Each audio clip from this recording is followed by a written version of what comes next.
Достар, бізге көп қойылатын сұрақтардың бірі ол маркетолог ретінде немесе фрилансер ретінде өзімнің жалақымды қалай көтерсем болады, қалай жоғарғы жаңа деңгейге шықсам болады деген. Енді оның жауабы біреу. Мысалы, қараңыз, елестетейікші былай, егер де бір маркетолог сіз өзіңіздің сайтыңызға кірген 100 адамның, сайтқа болсын, инстаграмға болсын, кез келген площадкаға кірген адамның 100-ның де контактісін ала алатын болсаңыз.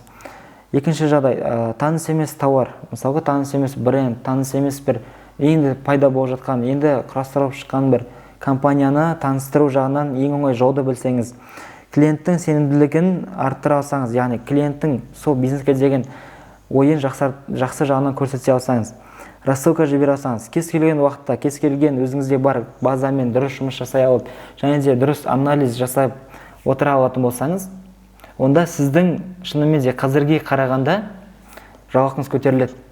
Но сұрақ, сіз қазір осы істеп отырсыз ба?